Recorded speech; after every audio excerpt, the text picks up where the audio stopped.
মধ্যপ্রাচ্যে যুদ্ধ পরিস্থিতির প্রেক্ষিতে ওই অঞ্চলে অবস্থান করা বাংলাদেশি নাগরিকদের নিরাপত্তা নিশ্চিতের উদ্যোগ নিতে পররাষ্ট্র মন্ত্রণালয়কে নির্দেশ দিয়েছেন প্রধানমন্ত্রী তারেক রহমান। প্রধানমন্ত্রীর সঙ্গে বৈঠকের পর পররাষ্ট্র উপদেষ্টা ডক্টর হুমায়ুন কবির আশা প্রকাশ করেছেন, মধ্যপ্রাচ্যের সংকটের কারণে ঊর্ধ্বমুখী তেলের বাজারের প্রভাব বাংলাদেশে পড়বে না।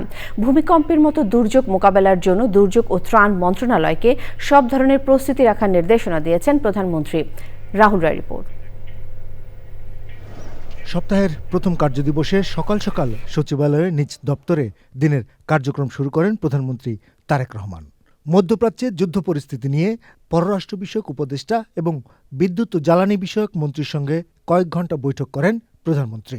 বৈঠক শেষে প্রধানমন্ত্রীর পররাষ্ট্র বিষয়ক উপদেষ্টা বিস্তারিত জানান, আমাদের অনেক লোকজন মধ্যপ্রাচ্যে কর্মস্থলগুলো তাদের অনেক কর্মসংস্থান আছে, তো এখানে মেইনলি হচ্ছে আমাদের সিটিজেনদের সিকিউরিটি প্রাধান্য দেওয়া এবং তাদেরকে সহায়তা করা যাতে তারা কোনো ডিস্ট্রেস ফেস না করে, এবং যারা আমাদের স্ট্যান্ডার্ড প্যাসেঞ্জার আছে এখানে আমরা সহায়তা দিচ্ছি তাদেরকে, যেমন যারা বিভিন্ন কাজের জন্য যাচ্ছে তাদের ভিসা হয়তো মেয়াদ এগুলো এক্সটেন্ড করা। দেখেন, এই সরকার হচ্ছে জনগণের সরকার। 2/3 ভোটে জনগণের ভোট দিয়ে আপনার ম্যান্ডেট দিয়ে তারা এখন সবকে প্রাইম মিনিস্টার করছে।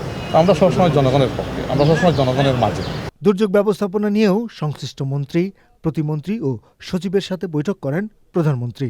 মাননীয় প্রধানমন্ত্রী আমাদেরকে কিছু নির্দেশনা দিয়েছেন, বিশেষ করে যে সাম্প্রতিক সময় গত মাসে যে আর্থকোয়েকের দেখা দিচ্ছিল বিভিন্ন জায়গায়, সে কারণে উনি বিশেষ করে ঢাকা কেন্দ্রিক আমাদেরকে 1000 ভলান্টিয়ার, যেটা আমাদের কোস্টাল এরিয়াতে আছে, ওই মডেলে তৈরি করার জন্য আমাদের একটা নির্দেশনা দিয়েছে। বিশেষ করে ওই সময় লোকজনকে অ্যাসেম্বল করার জন্য ঢাকা শহরে বিভিন্ন খেলার মাঠ, স্কুলকে চিহ্নিত করতে বলা হয়েছে আমাদেরকে। দুর্যোগ ব্যবস্থাপনায় প্রধানমন্ত্রী প্রয়োজনীয় সরঞ্জাম কেনার নির্দেশ দিয়েছেন বলেও জানান মন্ত্রী।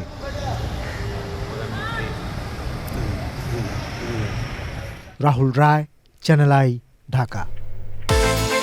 বিকাশ পেমেন্টে 10,000 টাকার বেশি অফার। শপিং চলছে তো।